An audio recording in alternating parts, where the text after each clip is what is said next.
So I wanted to start by welcoming you all. Thank you so much for being here and for supporting this Unbroken Summit. It's the first one I've done. And, my intent was I have my show Unbroken, right? And I've interviewed all these people in the last year and a half. And I've just been overwhelmed by the incredible human beings that I've been privileged to interview and come across. Everyone I know is doing something to make this world a better place, to help people. And so I wanted to bring everyone together, all the people that I had met on my interviews. And that is the lineup of speakers that you guys will be listening to. Because we are in a time of transition here on this planet. I actually am very positive and hopeful because I have studied and read and researched a lot. And from what I've discovered, we had been in a dark age. And these dark ages are also sort of galactic and astrological. And we are at this time moving into a light age. So we're supported by the divine in what's happening here, right? And I think we can all see that the dark global cult that has run this planet for a long, long time, they're falling down. Their narrative is crumbling. They're being exposed. They're ineffective. And so it looks kind of darker or worse. But I think that's because there's enough light that's come in that they're being seen and exposed for who they are. And part of that light is us. Every time we heal ourselves, every time we do our work and rise in our consciousness, we're like a light bulb that turns on. And so we have a collective reality, and each of us individually affects that collective reality. So I think the combination of people waking up and the sort of galactic or divine support that we have, I kind of see this transition point right now. And so that's not to deny the pain and the suffering and the horror that humanity has been put through and that they have escalated recently, right?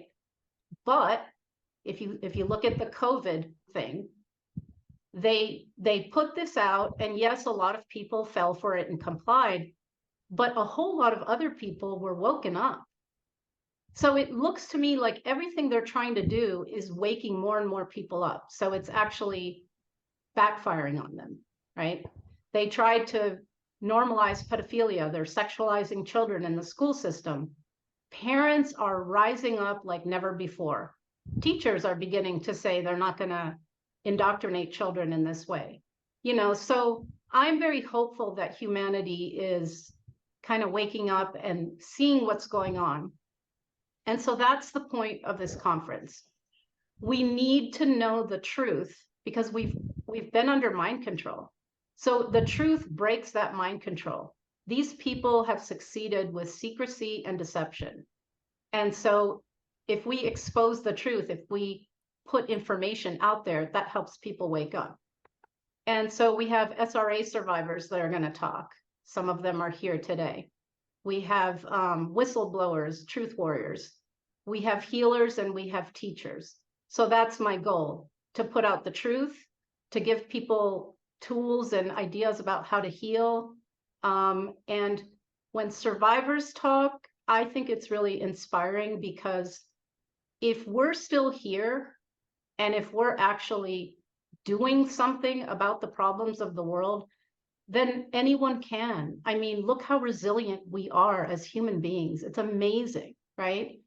So that is the little secret that the dark doesn't want us to know, that we're actually way more powerful than them. So I think these times are super critical. And so I really appreciate everyone being here.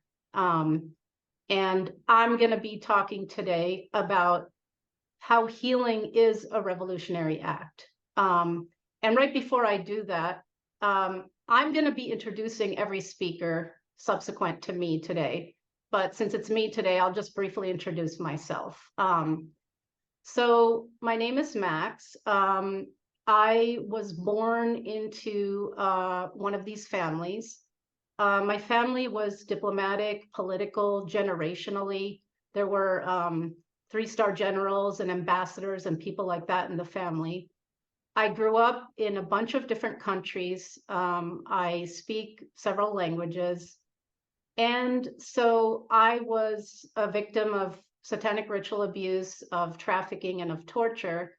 And the main torture was in Italy in an underground facility, and the main trafficking and SRA was within or the Vatican or the Italian elite.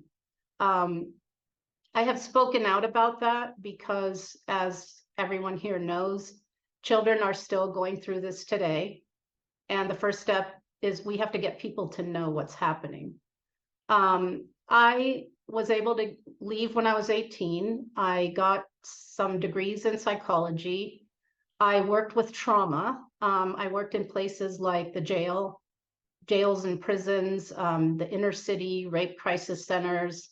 I actually ran a batterers program for men who had committed domestic violence.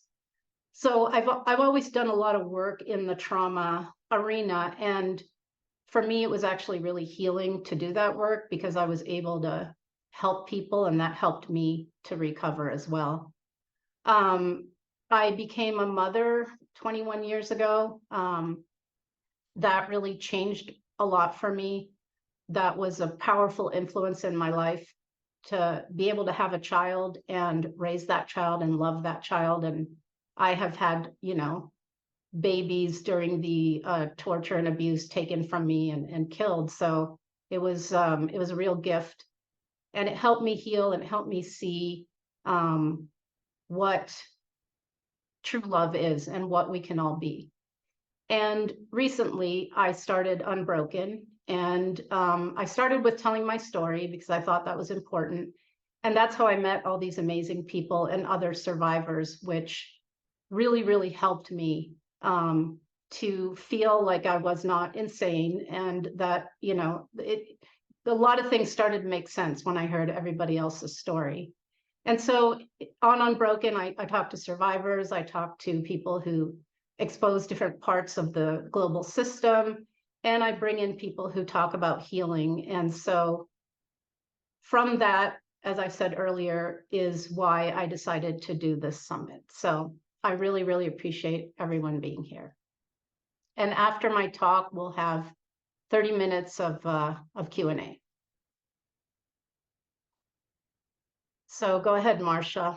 I'm going to have a slideshow while I talk.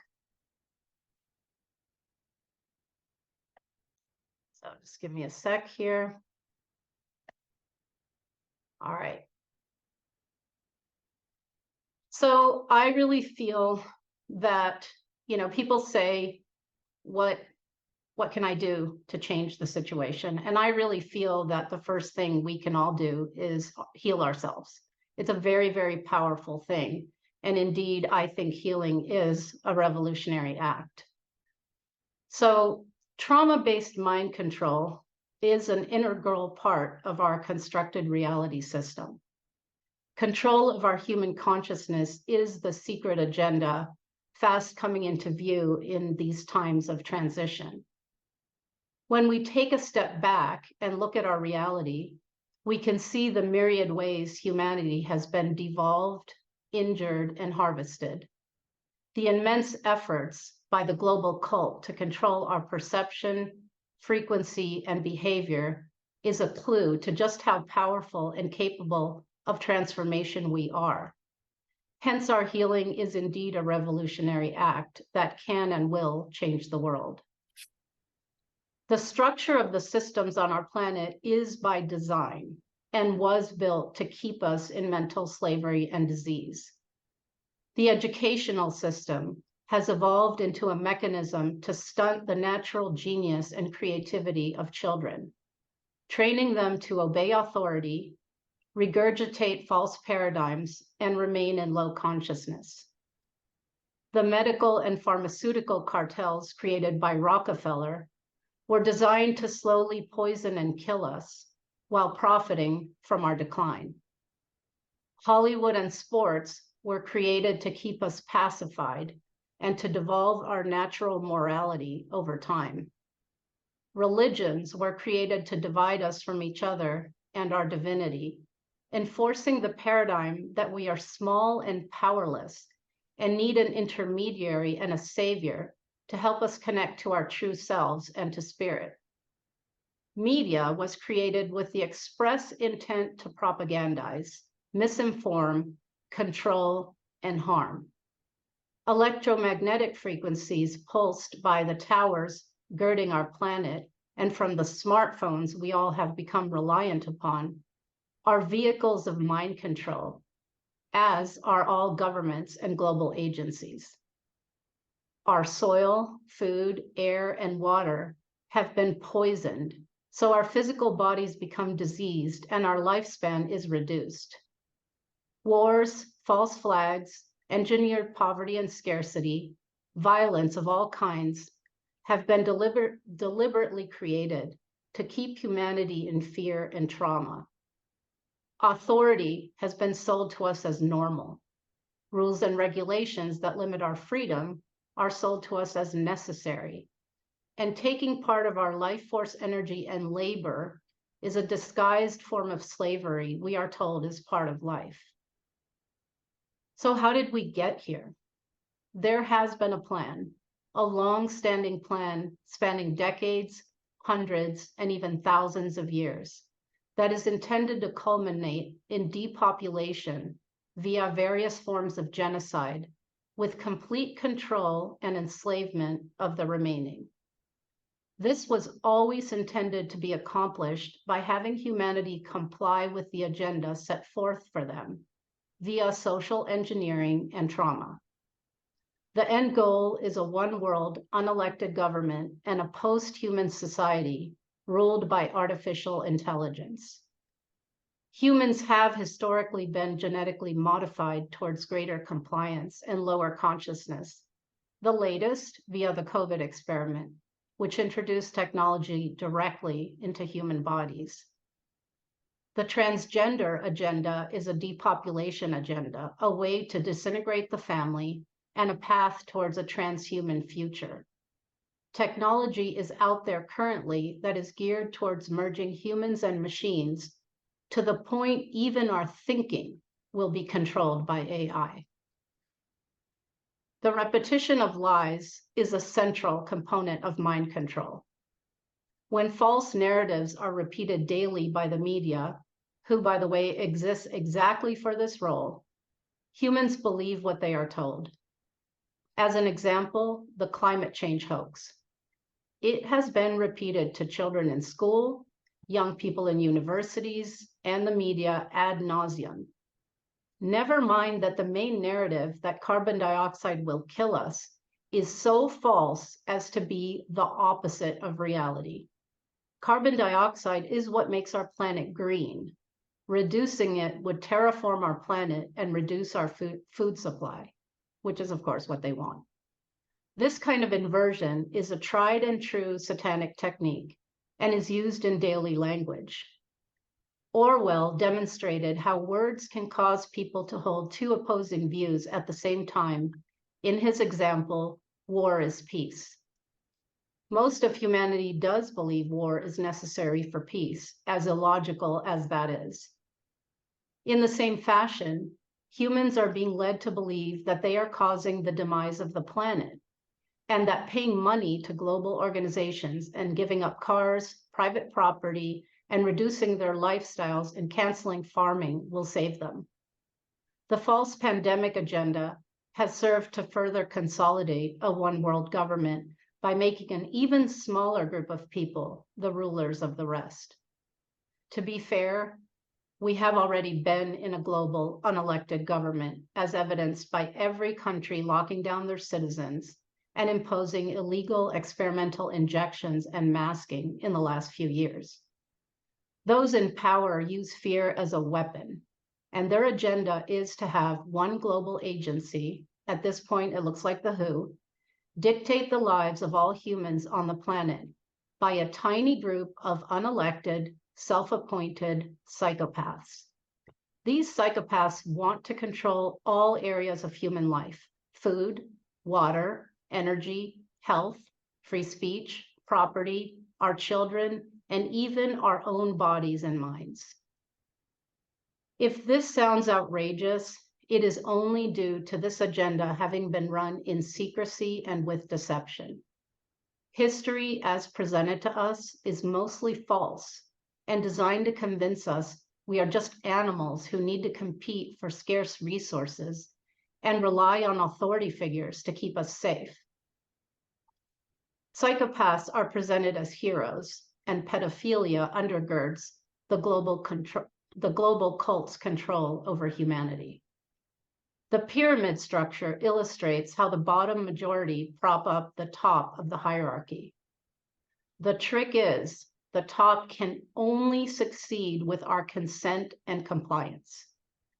Between the poisoning of our bodies, the mind control, the divide and conquer programs, and the relentless amount of collective trauma thrown at us, we have been rendered fearful and helpless and open to harvesting and control. The sexual abuse of children and satanic ritual abuse are the most formidable tool in the arsenal of the dark global cult that has run our reality for far too long. The torture of children and their subsequent ritualized murder is the vehicle for summoning Satan and demonic entities into this realm and into people. The countless stories from SRA survivors worldwide demonstrate the barbaric cruelty of the global cult. Evil does objectively exist, and it feeds off the innocents. The dark have no inherent power, so they feed off our light. Pedophilia, child sex trafficking, and the sacrifice of children undergirds the global cult's domination of our planet. Trauma fragments the human psyche and creates alters or parts that can be programmed to do whatever the controllers wish. Human beings are naturally loving and altruistic, so much effort has been made to devolve us into beings that are capable of violence and that are docile enough to participate in our own demise.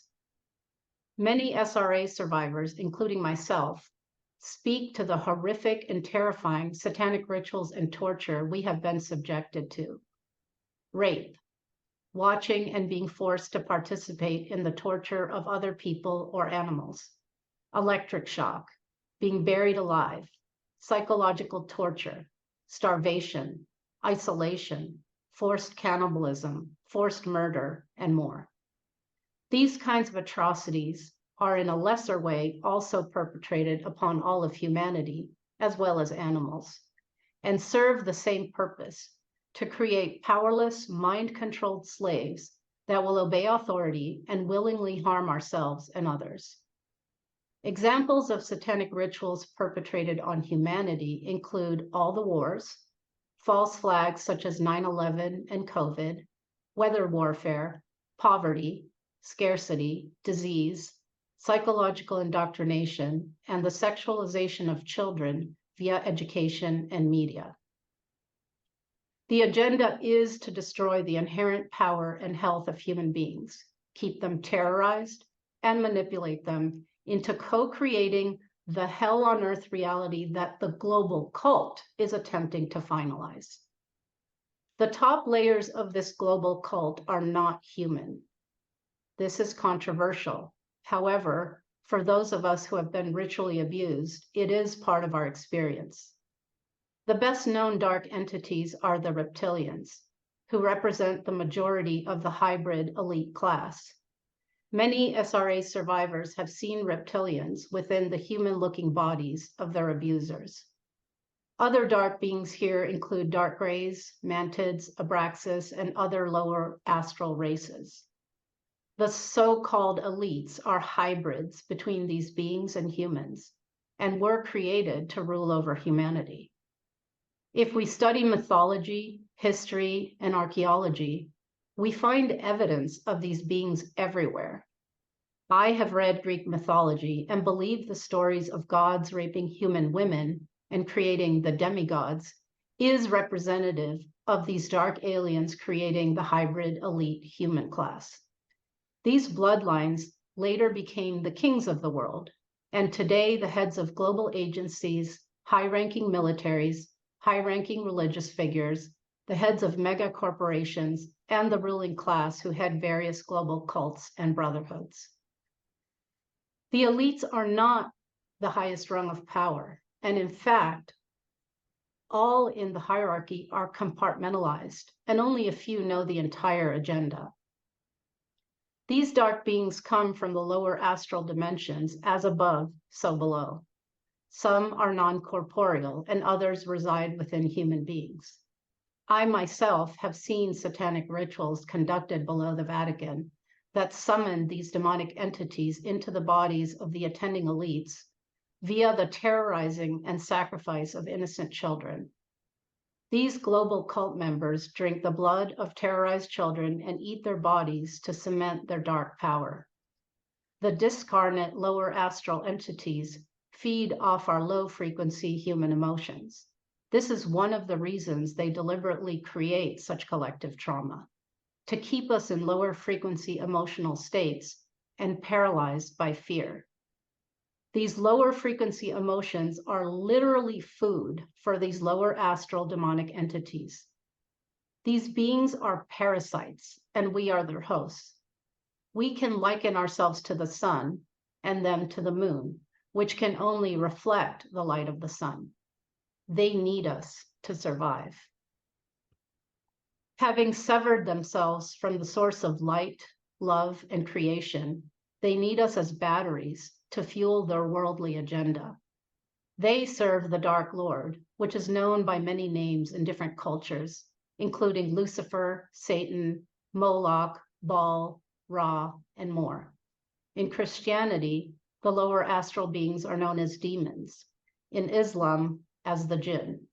Every ancient culture has text about demonic entities and art and sculpture showing reptilian and demonic-looking beings.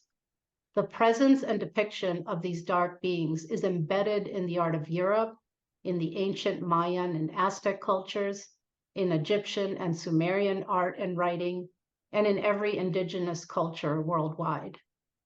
All of these cultures participated in human sacrifice, and this continues to this day, albeit in secret. Many of us SRA survivors have testified to these sacrifices occurring in underground bases, under churches, in underground tunnels, and special sites all over the globe.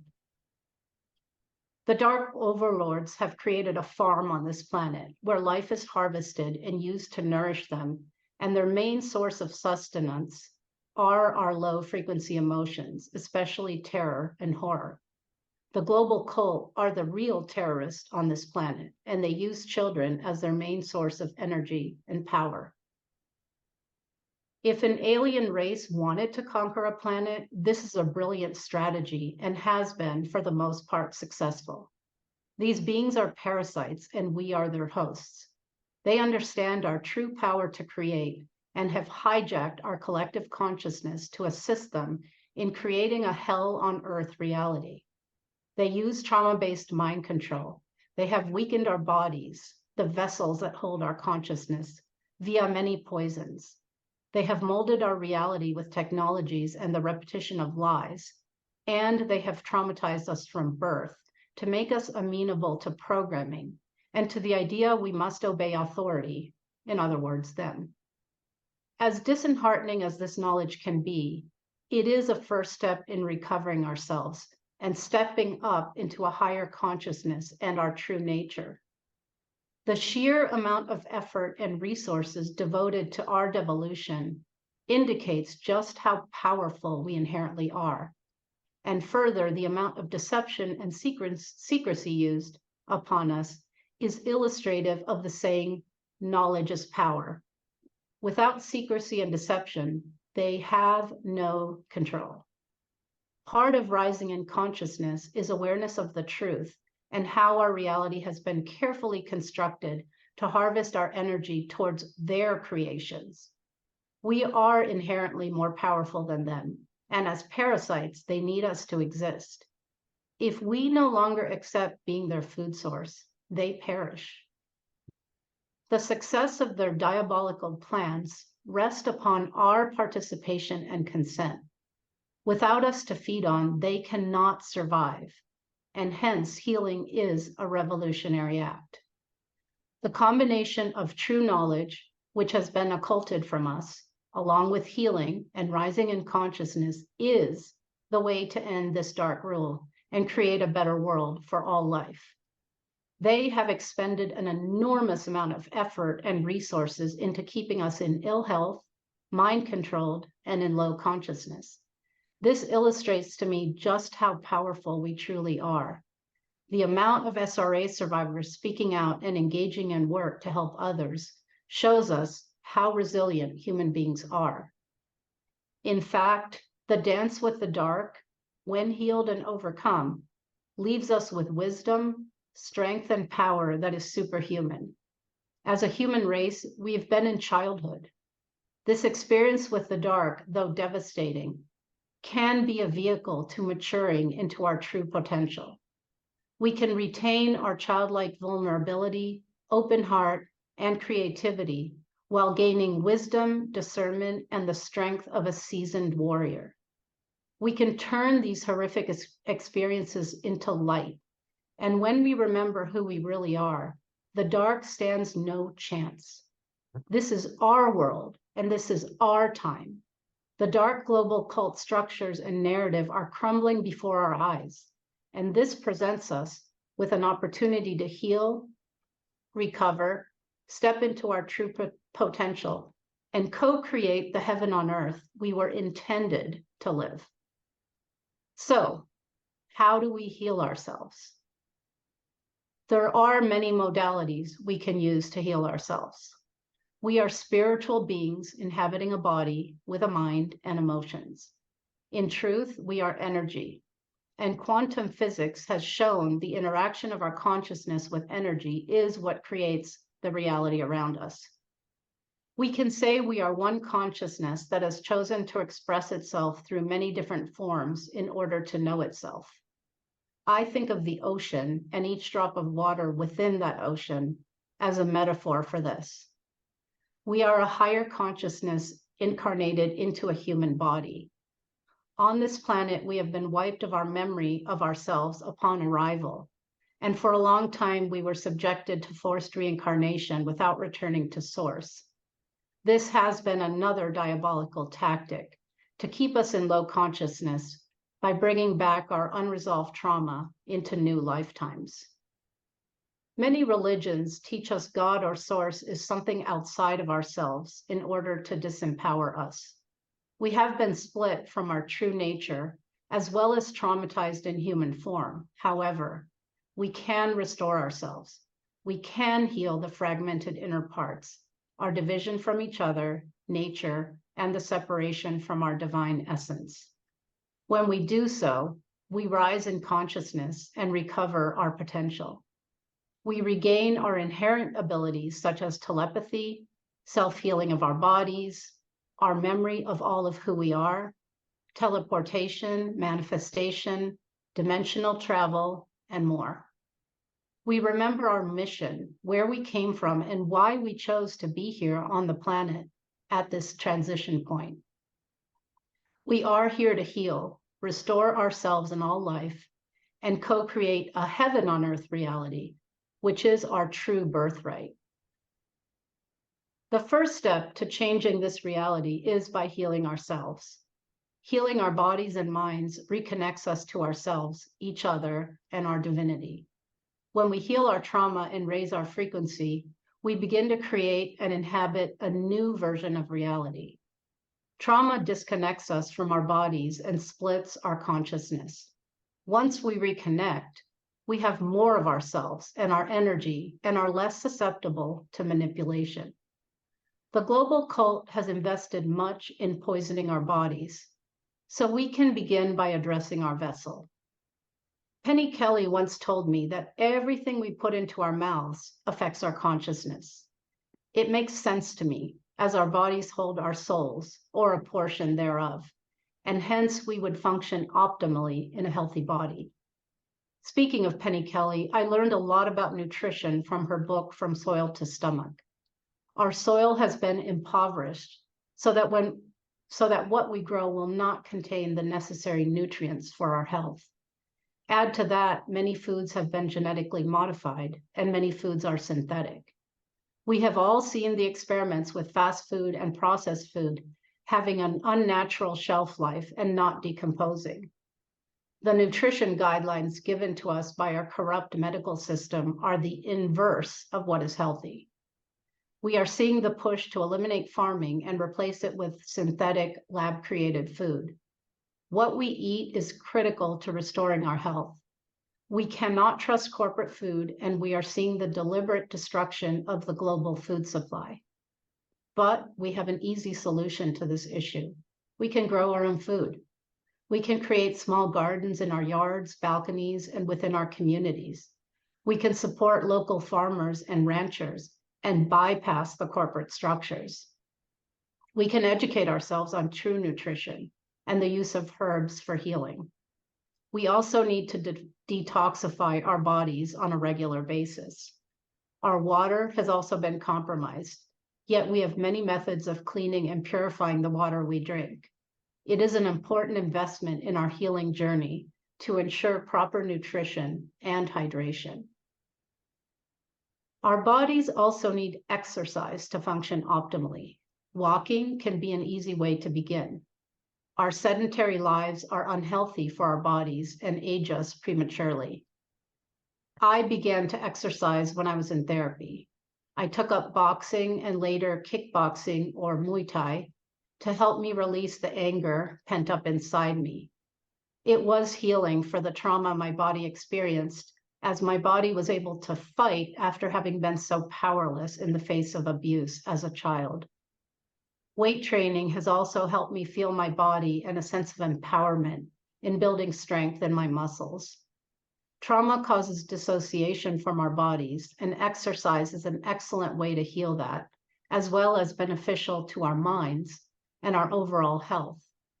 As we heal our vessels, we increase our inner confidence and consciousness. Our emotions are an important layer to shedding the trauma. We need to feel our emotions in order to heal them. David Hawkins has a scale on consciousness which illustrates how frequencies are directly related to our emotional states. He refers to lower frequency emotions as survival emotions. The dark cult understands this and hence does everything possible to keep us in survival emotions. Remember, this is their food source. Hawkins' chart shows each emotion and the frequency it vibrates at. Shame, guilt, apathy, and fear keep us in survival mode, with anger being at the top of that bandwidth. Courage is the point at which we begin to emerge into the higher frequencies. Healing takes courage and eventually leads us to the higher frequency states that culminate in love, joy, peace, and enlightenment. We can and indeed must raise our frequency, which itself creates a new world for us to inhabit and starves the parasites. As an SRA survivor, I had a lot of shame, guilt, fear, and anger to overcome. We go within to feel and release the emotions trapped in our bodies. I did so initially in therapy and later by self-monitoring. As I remembered and recovered memories, they brought with them all the concomitant emotions. My therapist had me release grief by crying, anger by hitting pillows, and fear by shaking. Shame is a tough one, as we feel we need to hide, and it took courage to share my shame with my therapist. Speaking things out loud took away a lot of the charge and made it possible to analyze the distorted beliefs that were tangled up in the shame and guilt. It can be difficult to reach the emotions, as trauma does cause a split between the event and the emotions associated. Sometimes the emotions emerge without the story behind them. However, they can be expressed and let go. Sitting with our feelings and acknowledging them is a step towards cleaning them out. Emotions are like running water, which is clean if it's flowing, but becomes stagnant when trapped. The fragmented parts or alters within us hold many emotions and need to be unburdened. As each abused part is seen, heard, felt, and integrated, we heal a little more. What I did is I created a house in my mind where all my rescued parts could live and be healed. So each part I recovered, I would take to this imaginary house, and they would have a beautiful room with toys, food, and animal nannies to take care of them because they couldn't trust people. Different aged inner children would have different things, and the house had a forest, a beach with dolphins, and all manner of beautiful and comforting things the children might need or want. So as I felt their feelings, I would sit with them and release, soothe them, and let them know they never had to return to those dark places again. For me, fear has been the hardest to overcome. Trust has been the most difficult to learn. Research shows that 75% of SRA survivors report psychotherapy as the healing modality that helped them the most. It was for me. The most important part of therapy for me was the relationship with my therapist.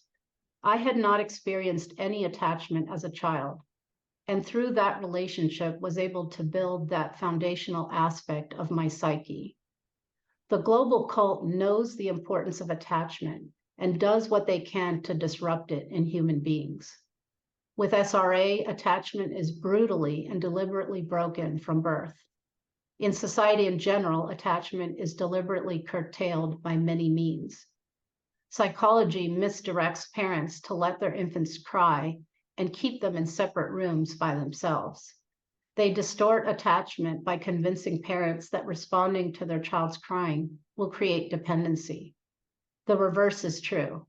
Babies need physical contact even more than food, which has been proven in psychological studies. An infant who is attended to grows up secure and is able to become self-sufficient and independent. Hospital births create a traumatic environment for both mother and child, and babies are taken from their mothers and put in bassinets in a room together, discouraging mothers and infants' natural bonding and connection. The United States has taken a position that discourages breastfeeding, which is a vital form of bonding and healthy nutrition for infants.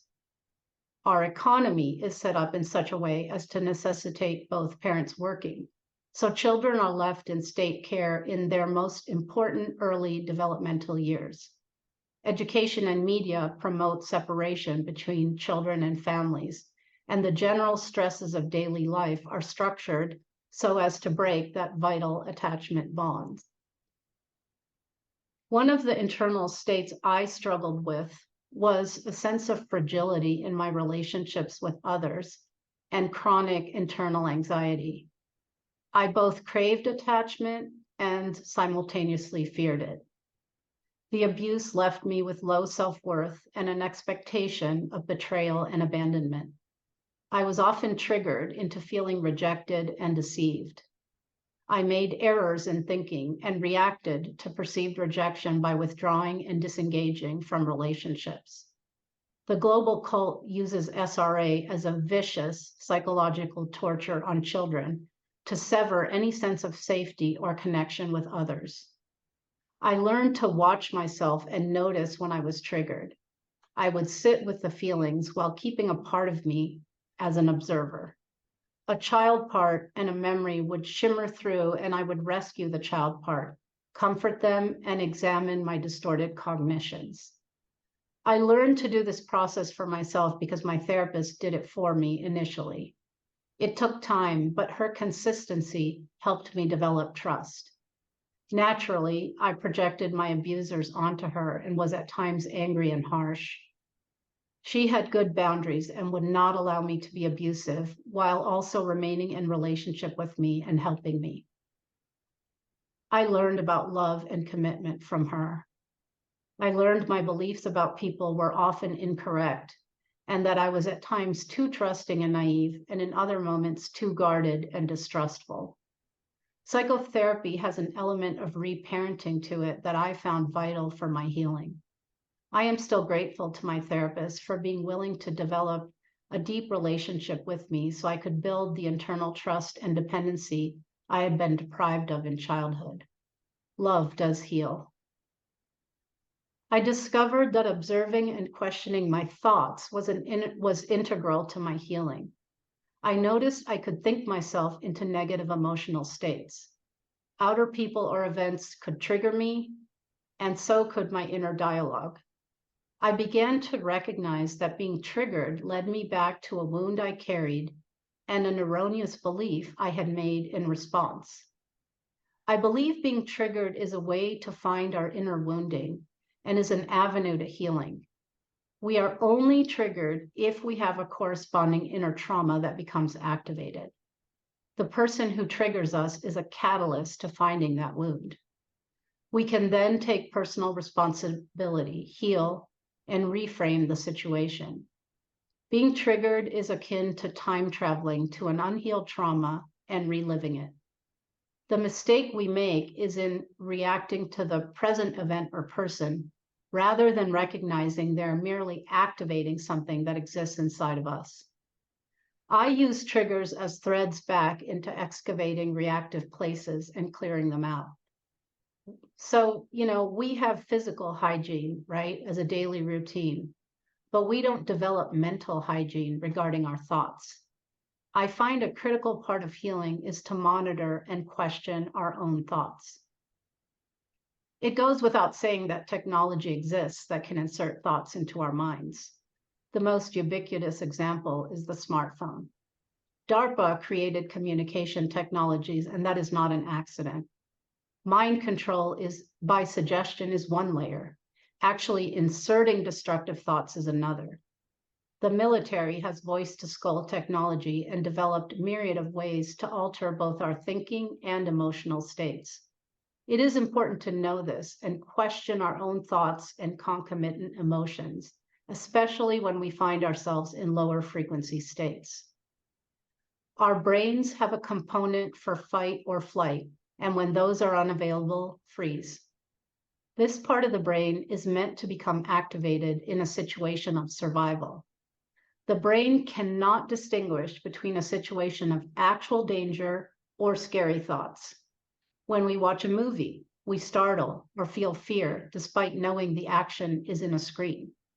The global cult understand human psychology and manipulate our nervous systems to further their nefarious agenda.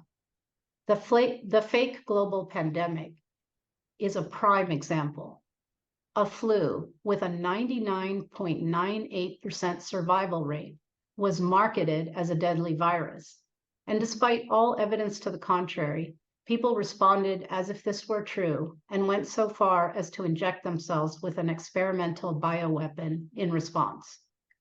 Fear is the best tool in the arsenal of the psychopathic elite. Hence, knowing how our nervous system works and taking the time to calm our system and not make decisions until we return to baseline is essential.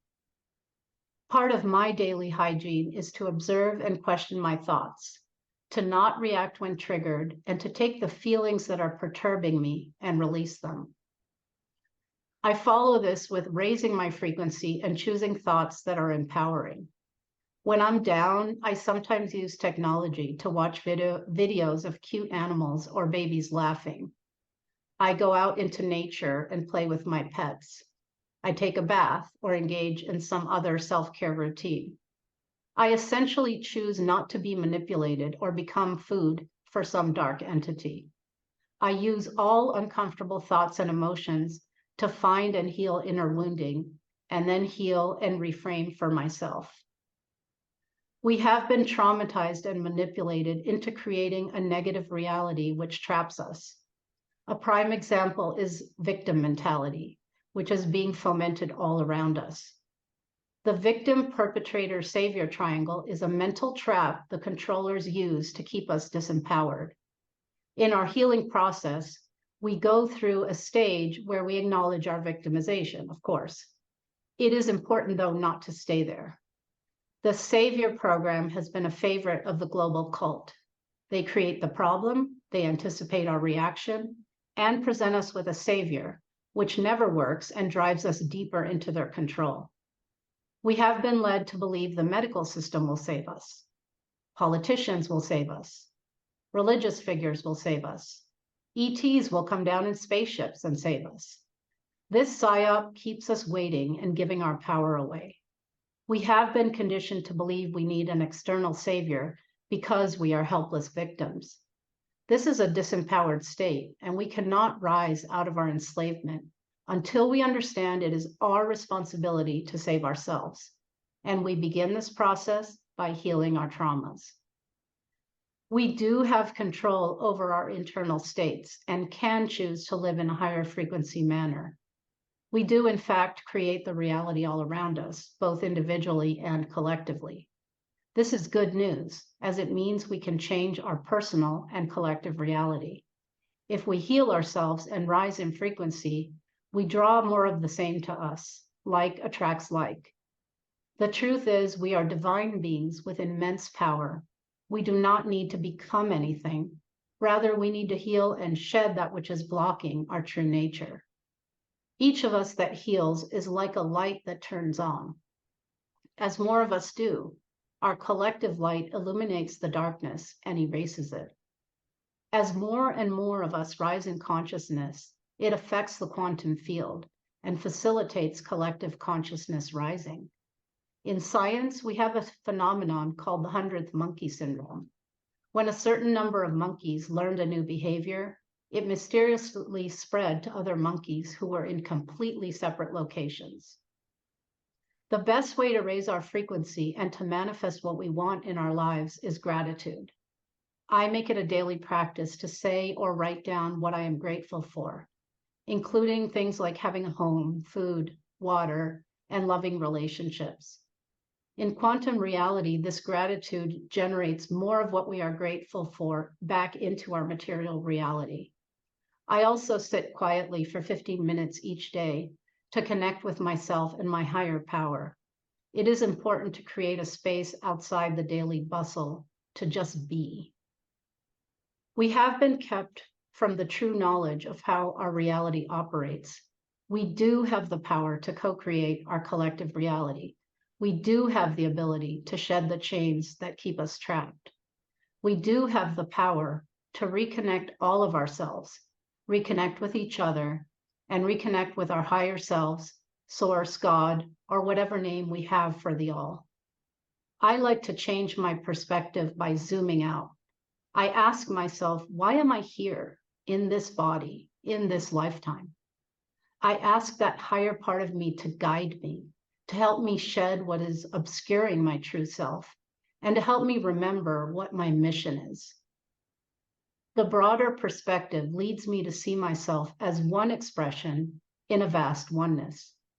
I feel that my unique experience informs that oneness, or God, who sees through my eyes, and so I speak to that higher being and ask how I can help change the situation here on Earth.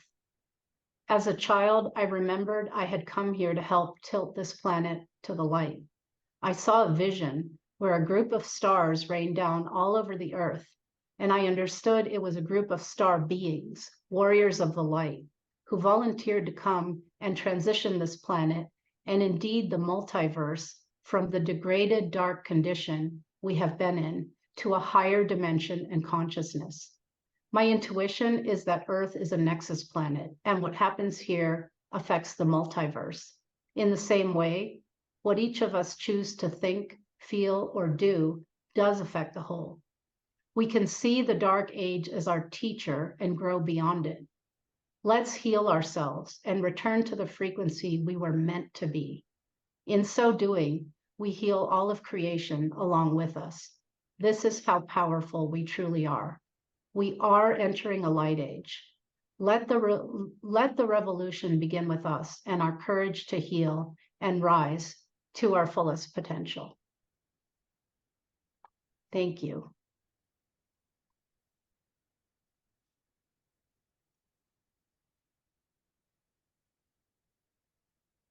You want to close up the slideshow, Marcia? Okay. And so thank you so much for listening. And if you have any questions, you can raise your hand. Marcia? Sure.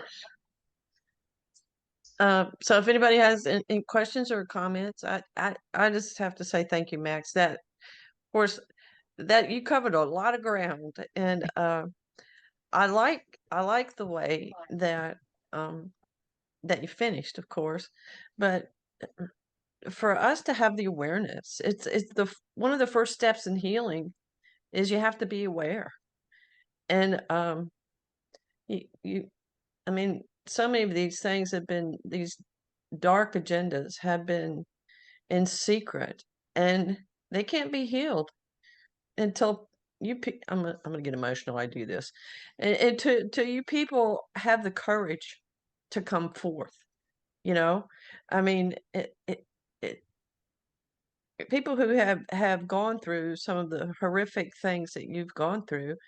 I know in the past, the same thing with the women, the Me Too movement. It's like there's been so much shame around it, and nobody would believe you because it's so horrific.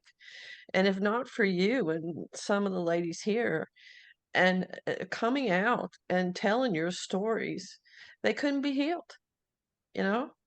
So we owe you a great deal of gratitude. And Oh, I appreciate you and what you're doing. All of you, really.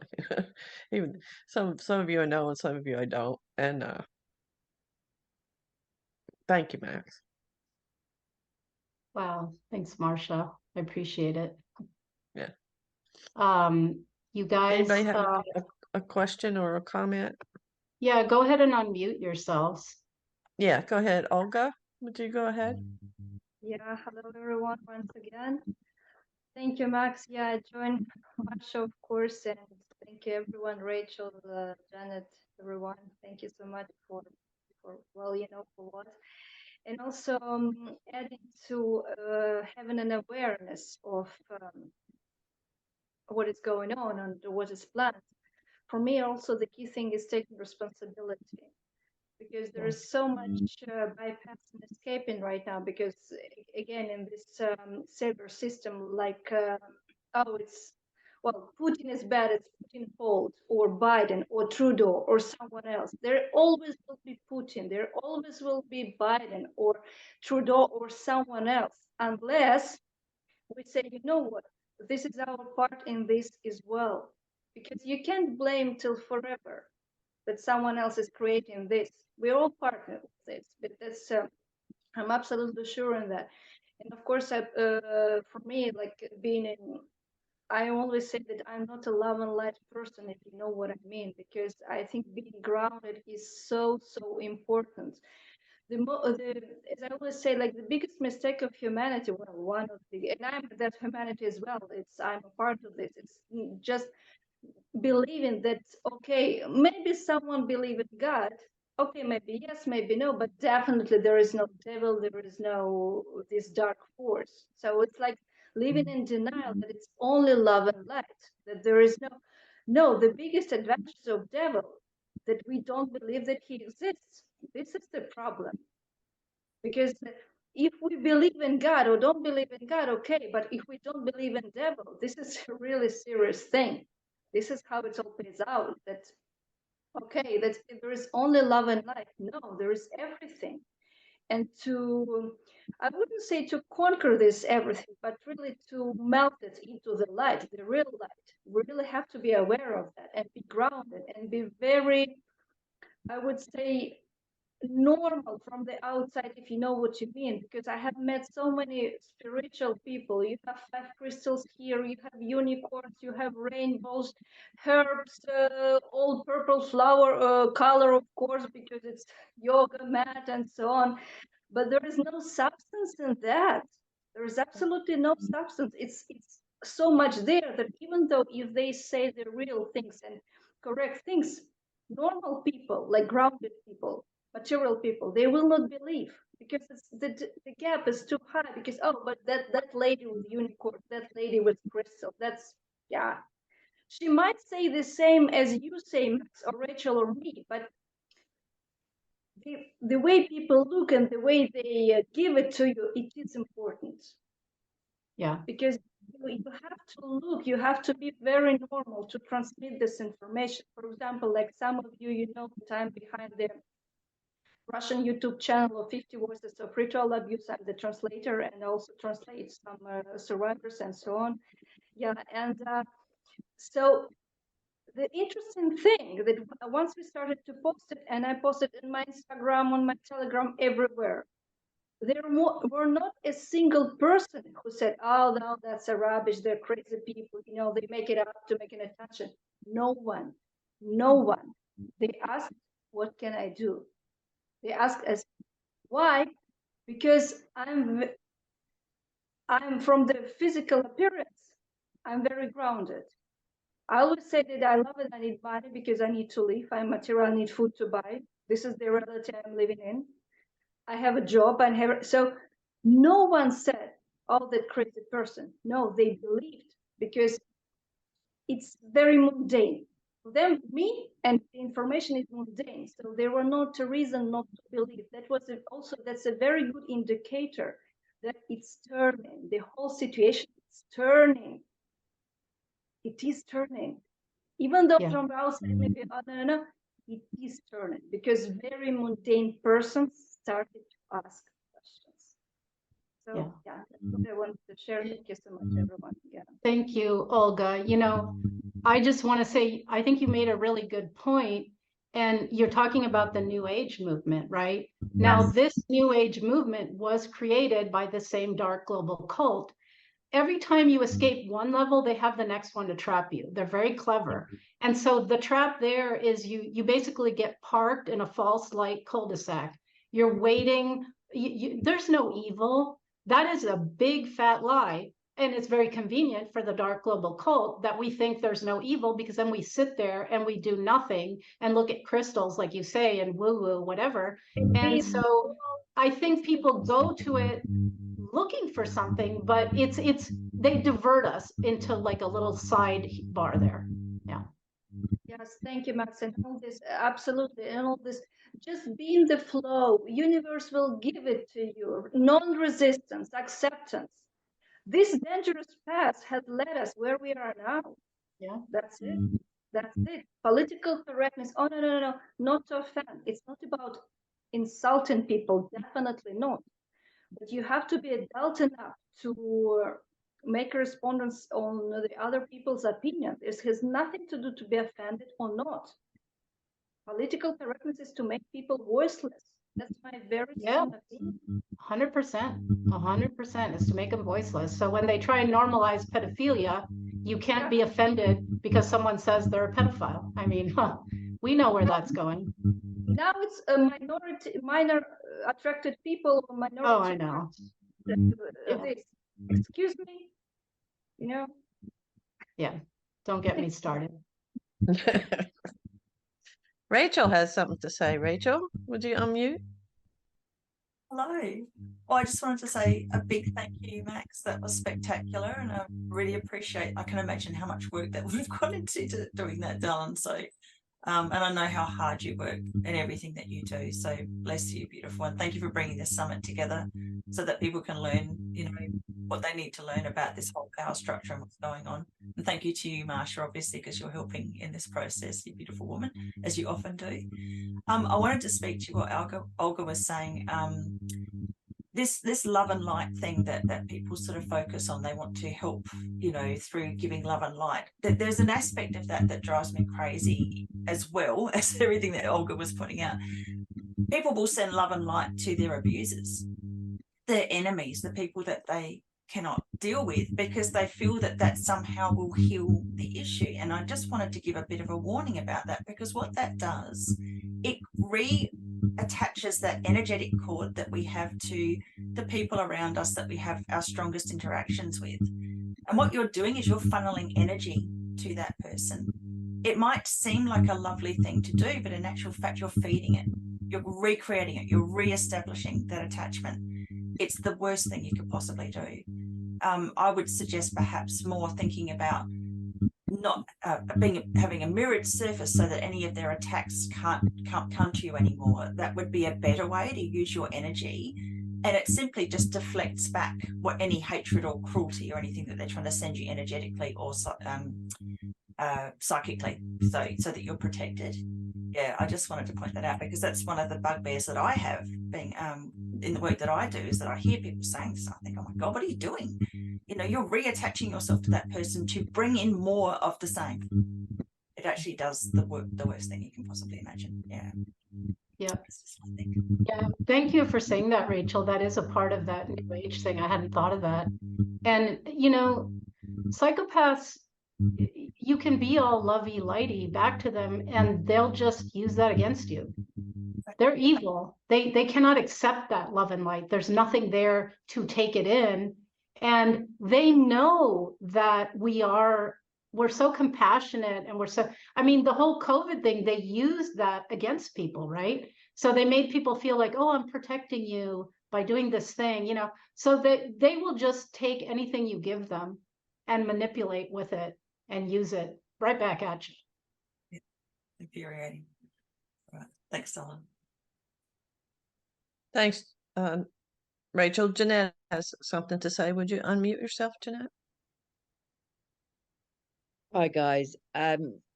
Wow, Max. I mean, I have to say straight off the bat, I mean, you are so completely gifted in speaking and how you articulate. You manage to not only get so much of a summary of the world we're living in and the brutal reality of that world, but you manage to do it so beautifully. And I think that is such a gift because it enables people to listen and to hear you. You know, I lack that gift in a way because I speak with such brutal truth, and I refuse to dilute anything, not that you diluted anything, but so I think it's harder for people to hear if I was doing what you'd just done. So I just want to acknowledge that first of all. It's such a power that you have with how you can articulate and educate, because there's so much education comes from you, Max.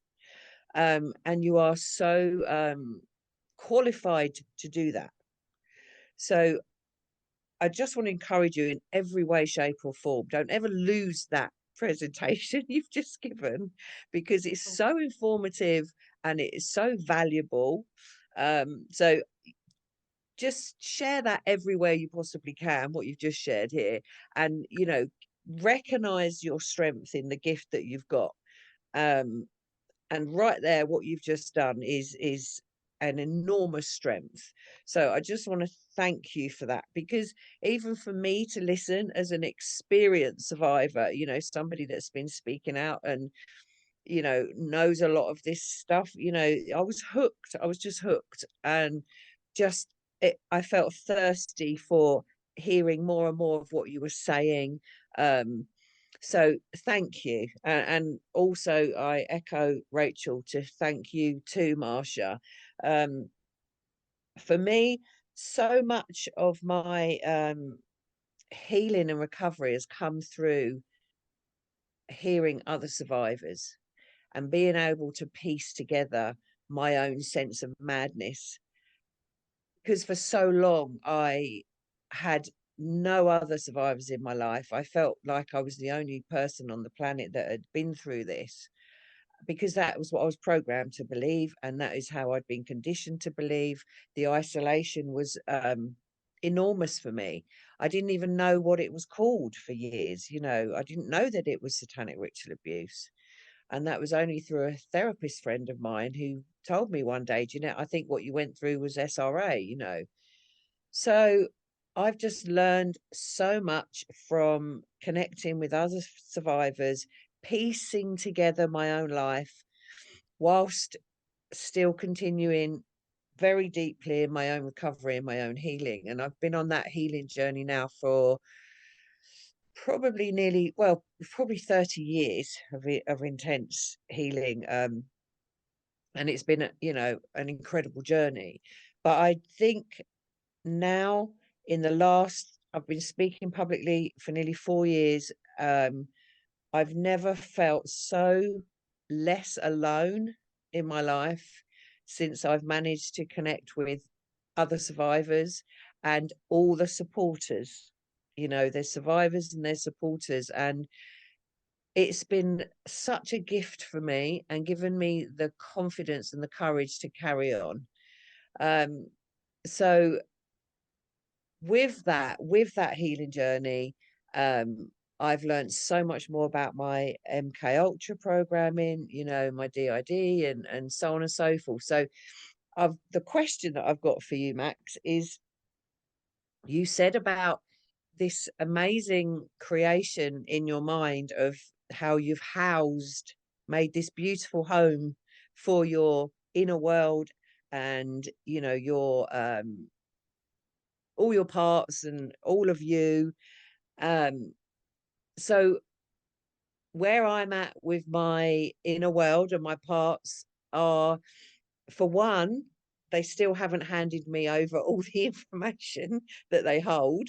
And I actually just see that as they're looking after me. Okay. But sometimes I get a bit frustrated of like, I just want to know everything now, so, but I'm kind of accepting that maybe I never will. So I'm wondering where you are with that. And also, in this wonderful home you've built for your inner world, is there ever any conflict between the parts, or do they all get on happily now they're secure in their home? Yeah, thanks for that question. So to answer the first part of your question, I too feel like there's things I still don't know that haven't, come back. And sometimes I get in that state where I'm like, damn it, I want to know everything, And then I remember that my entire life has been a process of healing, even when it didn't look like it was. And it has to go step by step and slowly, or we would have tipped over, like it's kind of a miracle that you and I and Rachel and others here are not lying in a ditch with a needle in our arm. We're not in a mental institution. We're not dead. This is itself a miracle. So I really think that the healing has to go at a pace that we can handle it. So I ask to know everything, but I understand that it's going to come in a way that I can receive it and it won't, destroy me.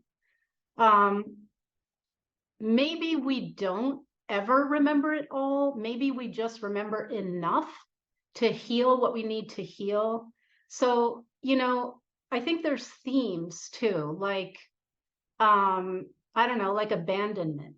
So when I'm working, when a part comes up that has that, I think in healing that part, I might be healing different parts that also hold that, right? So maybe you don't have to see everything. I'm, what do I know? But that's my sense. With the house that I built, that occurred to me actually one day when I was sitting in the home I live in now. And I had this moment, I have these giant windows and they look out onto trees. I love trees. And I was just feeling this intense inner anxiety, like I always kind of did, just constant. To me, it's like, if you remember those old Pac-Man games, it's like little mouths like eating me on the inside all the time. And I was looking out the window at these beautiful trees and I thought, oh my God, why am I feeling this when I'm safe? I'm clean, I'm fed, I'm in a beautiful home, I'm looking out at beautiful trees, like what? So that's where I got the idea to make this house, because I thought, okay, maybe these parts need to be out of that dark place and somewhere else. And I think that the dark cult has discouraged our imagination and does so even when we're children because it's so powerful, right? So, many people say this life, this reality when you're awake is the dream, right? So I thought, okay, well, I'm going to do that. So I spent time imagining it in my mind, like what would the kids need? So sometimes a memory comes up, something happened, and it's like it was an infant, right? And I've had memories come back from infancy, and I've learned to identify that because actually my thinking is not good. I'm fuzzy, like an infant would be. My body doesn't work. I drop things. I'm spastic, and I'm normally pretty coordinated. And I can't do once when I was in an infant part, it was years ago, I went out to try and get reading glasses, and I ended up going somewhere and spending way too much money on a pair of reading glasses than I wanted to. And I was mad, but I realized, oh, that's because the infant went out to do that errand, and infants should not be doing that stuff, right? So for this infant, I tried to imagine like a person holding them, but the infant was like, no. So I imagined an elephant with their trunk holding the baby and rocking it. And then that gave me the idea to have animal nannies because animals are non-threatening.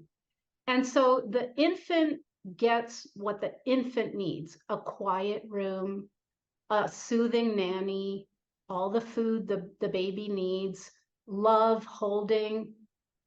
And then, other parts of me come up, and, I have the memories and I experience the emotions. And, it's actually something I love about you, Jeanette, your warrior self. So I have a warrior part, and that part is like an angry young man part. And it's like, comes out into the world like, and won't take no shit and all that. And so then I had to create a room or a place in the house that would work for him. And I say him because it's a male part, And so as I recover different parts of myself, they each get a different room in the house that is tailored to exactly what they need. And then, they can go outside and swim with the dolphins or be in the woods or, listen to music. And so I haven't experienced any friction within the parts in that house. I'm not sure why or why not, but I haven't. It's really worked. And see, because I think like when a memory comes up, I feel like I have time traveled back to that point in time. Okay, so like when we watch a movie, right? It's sequential. We experience time as sequential, but it really isn't. Time is just a medium. So with a movie, you can rewind and watch the same scene again and again if you want to, right? So when I would re-experience a trauma and find a part, I realized, okay, that part is like stuck in time and living there and experiencing that hell. And so not just like knowing it and seeing it and releasing the emotions, but I realized I have to take that part out and put them in this house so they're in a different place from now forward. Because see, they don't know that we grew up. They don't know that we recovered, that we have a good partner, or we love our child, or we have food and shelter, and they're in that place. So I thought I need to get them out. And that, for whatever reason, that helped me a ton. And so I feel like it helped my healing sort of exponentially because they're now not stuck in that trauma past moment anymore. I've moved them and they're experiencing something else. So what I do is like, if I feel a part, which I do still, and I'm walking around, I tell the part, look out of my eyes. We're in nature. It's beautiful. Look, we're safe. Look, no, there's no bad people here. So like I tell them, it sounds kind of crazy, but I really think this is important. I tell them and I show them, you're in a different place now. You're here with me. And if it's a baby, I pretend I'm wearing them in a baby Bjorn and like carrying them on me all the time so they, feel my body. So does that answer your question, Jeanette? Yes, and wonderfully. I mean, I think as well, what I'm recognizing that I've still not done yet, which I've learned from what you've said, is that when you've put them in the house and given them their animal nannies and so on and so forth, the responsibility is off you. Because one of the really overwhelming things for me when my part started to come up was I can't look after them all. I just can't keep tending to all of their needs. So I've got a house to build, haven't I? And some nannies to hire. Because Yeah. it's just a wonderful way to be able to deal with it. And that's been a dilemma that I've been stuck with, because I've got many parts, and they can pop up whenever they want. I mean, I'm very lucky in the way that I haven't got that sort of unconscious time losing, DID, but I'm very aware of my parts, and they all have different needs and so on and so forth, and it's been exhausting. So I've been trying to find the answers for that next step. And yeah, the next step is I'm going to absolutely steal your idea and build a house. So thank you, Max. Yeah, you're welcome. Mm. I see some people here that must have come in after I started talking. Tess and Dale and everybody else. Do you guys have any questions? Do you want to say hi? I'll say hi. I'm Alondra Hi. Markman. Hello. Nice to meet you. Nice to meet you. Thanks for doing the talk. You pretty much articulated my basic worldview and experience, so that was nice. Great. Yeah, I'm a SRA and secret space program survivor. I do video interviews and writing about it, so I'm out there also. I really appreciate this. It's nice to just have it all laid out. It's like, here it is. Oh yeah, I could make the same presentation. I feel like I just appreciate that you're actually doing it and that you put the time in to do it. So yeah, that's pretty much it. Anybody's welcome to be in touch. I'm pretty easy to find. Alondra Markman. I've got videos and stuff, and yeah. So thanks for doing this. Thanks for having me. Yeah, Hi. thank you for coming. And Hi. what you're saying is what Jeanette said too, and I feel the same way. When I met Rachel and then Jeanette and other survivors, it sounds wrong to say this, but it was very soothing to meet other people that have been through this kind of horror that shouldn't exist at all on this planet. And it's so out of the norm that even I that experienced it felt crazy. Like, am I crazy? Did I really go through this? And it was astonishing to hear how similar the forms of torture and the rituals that are done. So this global cult has a playbook, that they use clearly. And it was really, really validating and really helpful to hear other people's experience. So, I really understand what you're saying, Alondra. Thank you. And I want to say thank you too. It's so great that you're in Oregon because we're very close. And I am a survivor who just did my first interview last week with Tim Ray and Elisa E. They're creating a scholarship fund for survivors. And I was trying to help them promote that scholarship fund. And that interview will be coming out next week. So I'll share it with whoever I have contact info on, just trying to get the word out. They have more appeals for money than donations at this point, but we want to see that change. And so thank you for everyone here. Several of you I recognize from your global activism, and you inspire me very much. You've inspired me to get out there, as Alondra has as well. And so hope to see you again. And I have to go because I have an appointment in a few minutes, but it's really a blessing to be here. Thank you. Thank you for being here so much, Anastasia. Stay in touch. I will. And like I had mentioned to Max, I am in the process of creating news. I want to create a news show about this transformation that we're seeing. That includes, information about organized extreme abuse. Since it's the anti-mockingbird media, I need to call it something else. SOAR Global. So we'll do the SOAR one. Yeah, I'll post my website on there. But yeah, so this is big news. This summit is big news, and I want it to be covered and get it out there. So thank you for creating. It's really, I was starting to cry just when you said I created this summit. It's like, thank you. It needed, we are disclosure. This is the consciousness cusp changing right here. So thank you. Thanks. Appreciate it. Mhm. Dale, you left and then you're back. Hey, thanks for being here. I know how early it is for you guys. Hey there. So you'll have to excuse me. I'm in the car, but I've been listening. Thanks, Max. It was yeah, it was a brilliant presentation as always. But I was just interested. I guess it's probably personal for me too. Like, how important was like the physical exercise aspect to your healing, and and in particular martial arts, and like, and would you recommend any other, even as a psychologist, any other types of physical exercise? Like, I know, like swimming, I've been doing a lot of swimming too, and, you know, it just helps focus on the breathing. But I know, like, martial arts, it's definitely helped a lot of people. And is it like a narrow focus? Is it something that you're just completely removing all memories, or is it just about bringing back into the body? Or I'm going to pull over.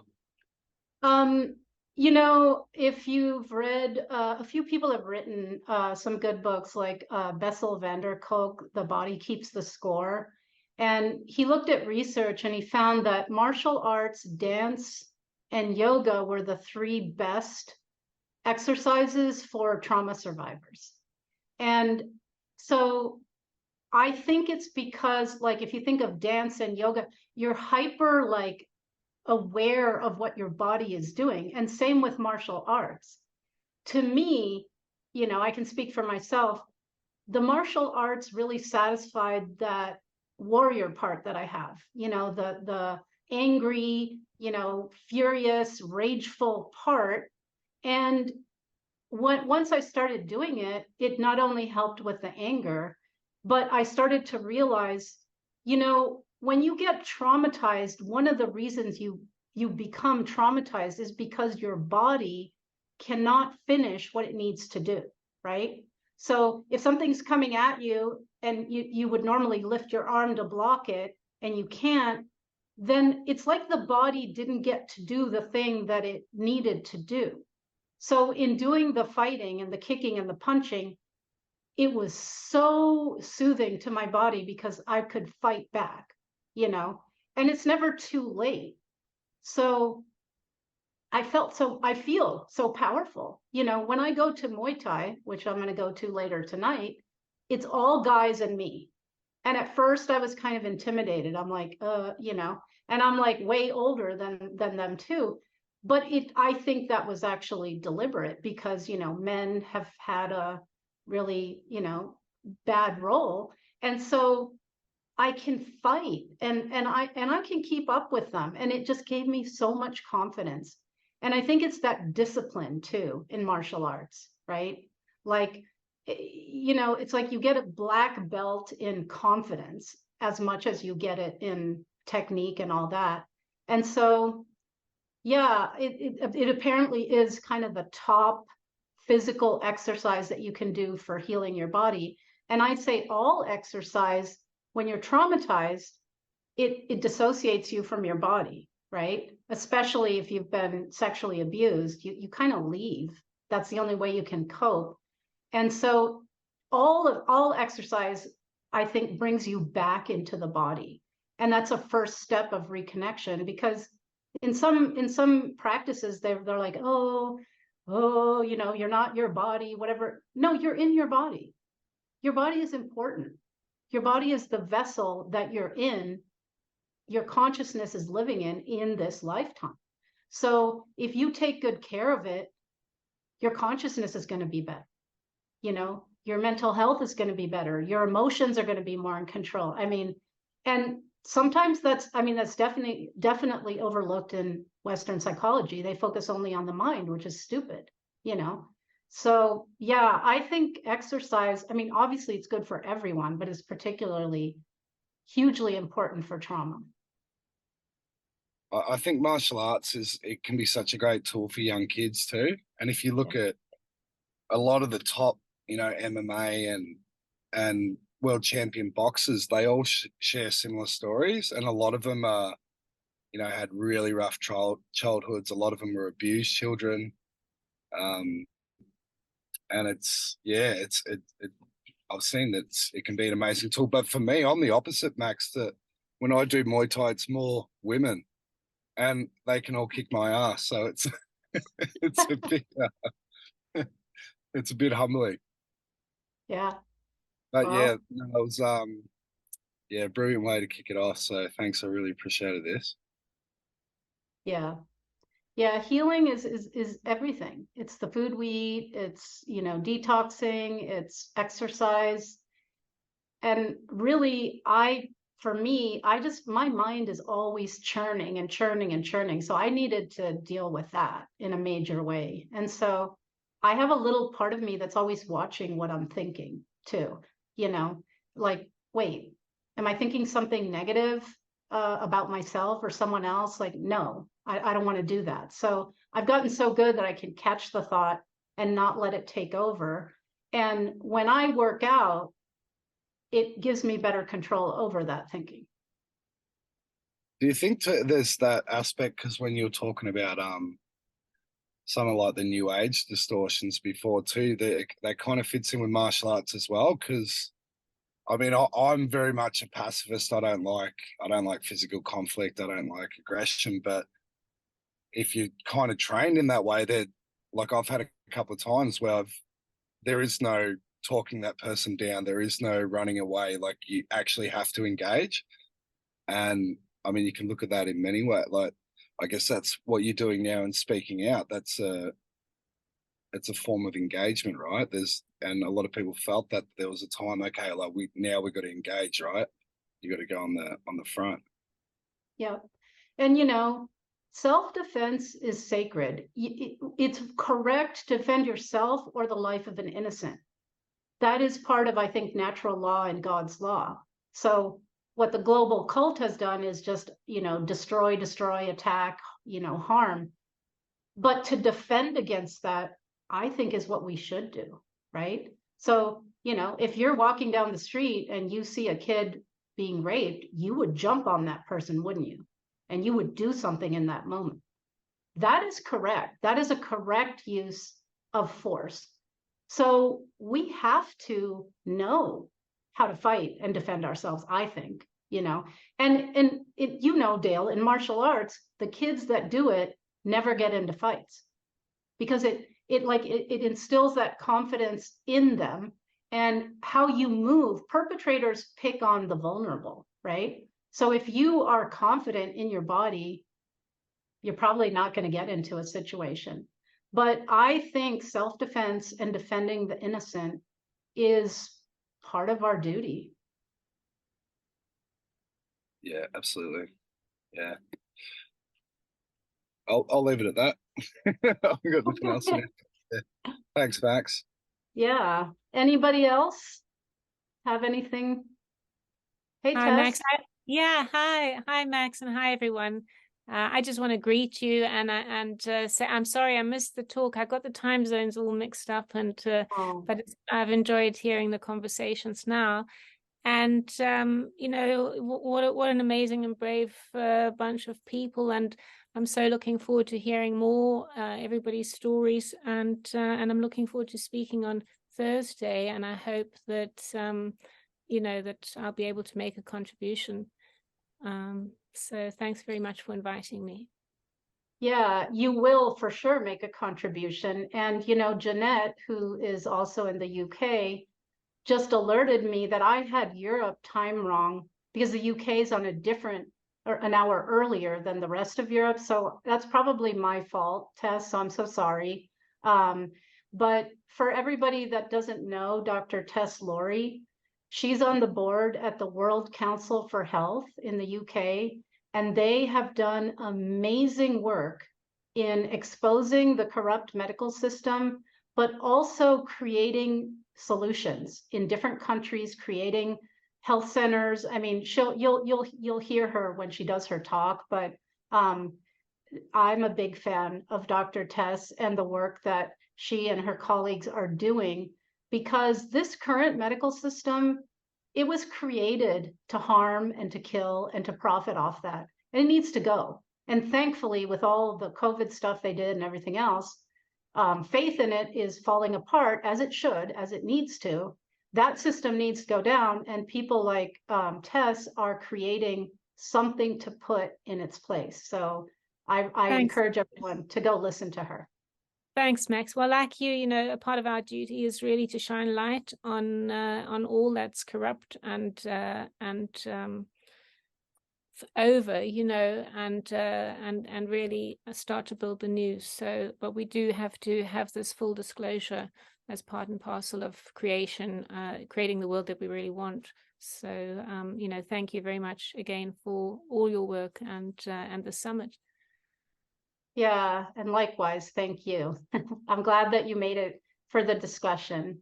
Yeah, me too. So if nobody else has any comments, I'm pretty sure it's been 30 minutes, has it, Marcia? We could wrap up. I know everyone has busy lives, and so anybody else before we go? Yeah, I'd just like to say thanks for having me here. You're amazing people. I'm more of a healer. I give energy to people all the time. Rachel grabs my energy as much as she can. I remember she came and sat down with me in a CLC meeting we had, and there was a spare seat right next to me. And she sat down and she said, "Can I have some of your energy?" And I said, "You can have all the energy you want." I was in a child part that day, Chris, and it was amazing because I just needed, and I remember I sat very close to you. You probably thinking, "What the fuck is this woman doing to me?" But I needed protection, and Chris was amazing. So he's helped me many, many times. So it's good to see you here, Chris. So yeah, Rachel sent me some crystals. I'm going to make her a big organite so she can have near her and get some good energy from the organites. I'm a healer, so I've been. My daughter was attacked when she was younger, and I had to go to a doctor for a psychiatrist, and he said that I've got PTSD. And I wondered, like, I said, "What's the A?" Like, I've never heard of the A with this before. And he said, "Because I listen to people with trauma, I've got PTSD. Not actually having the trauma myself, but listening to everyone else's trauma. Yeah. I have PTSD with an A, and I've never heard that before. I've never heard anyone ever say that. And one thing, Dale, if you're listening, I'd like to invite you sometime to come over to South Australia, and we'll go up to look at some ley lines at what do they call it? Wilpena Pound. Yeah, Wilpena Pound. So there's a massive spot there where a heap of lines join together. I haven't been there yet. I have been close to it, and it is a very interesting place. Like you can feel it. You can feel the energy in this place. So, Dale, if you one time you might want to come over to South Australia, I'll set you up, and we'll go up into the Flinders Ranges and close out. Thanks, mate. I'll add that to my list on the road trip. Yep. Okay. Yeah. I know a lot of people in Australia, so eventually I will make the long, painful trip there. And come over. But you know what you said, Chris, Rachel is going to talk about that topic when she speaks.